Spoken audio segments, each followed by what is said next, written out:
जंगल के ऐन वस्त में एक हुसैन रियासत थी जिसे शहर सब्ज के नाम से जाना जाता था। ये रियासत एक बहादुर, इंसाफ पसंद और नेक दिल बादशाह शेर जोर के ज़ीरे असर थी।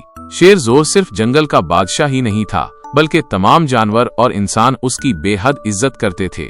इसकी सल्तनत में एक निहायत कीमती खजाना था जो कई नस्लों से शाही निशान समझा जाता था। बादशाह का एक खास गुलाम था जिसका नाम रफीक था। रफीक वफादारी, बहादुरी और जहानत में अपनी मिसाल आप था। उसने हमेशा बादशाह के हुक्म पर अपनी जान कुर्बान करने का वादा किया था, खास तौर पर बादशाह के खजाने की हिफाजत के लिए।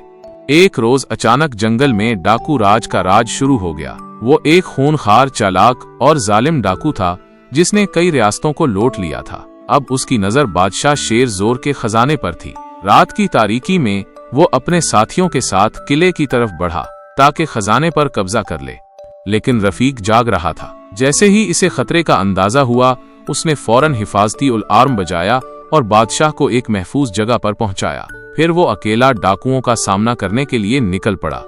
रफीक ने तन-तनहा डाकुओं का मुकाबला किया। तीर, तलवार और अपनी बहादुरी से वो लड़ता रहा। दरख्तों के पीछे छुपकर हमला करना, रात की तारीकी में रास्ता बदलना और दुश्मन को उलझाना उसके फन में शामिल था। हर वार पर वो एक नई चालाकी से हमला करता। उसकी बहादुरी देखकर डाकू घबरा गए, लेकिन डाकू राज अभी भी डटा हुआ था। आखिरकार रफीक और डाकू राज आमने सामने आ गए। डाकू राज ने तकब्बुर से कहा, गुलाम हट जा, ये खजाना अब मेरा है। रफीक ने आंखों में आंखें डालकर कहा, ये खजाना मेरी वफादारी की निशानी है, या तो उसे बचा लूंगा या अपनी जान दे दूंगा। एक जबरदस्त लड़ाई शुरू हुई। तलवारें टकराएं, जमीन कांप उठी और फिर एक जोरदार वार के बाद रफीक ने डाकू राज को जमीन पर गिरा दिया। बाकी डाकू अपने सरदार की हार देखकर भाग गए। सुबह जब बादशाह शेर जोर महल वापस आया तो उसने रफीक को जख्मी हालत में खजाने के पास बैठा पाया, मगर खजाना सलामत था। बादशाह ने रफीक को गले लगा लिया और कहा, रफीक, तुम सिर्फ गुलाम नहीं, आज से तुम मेरी फौज के सिपा सलार हो।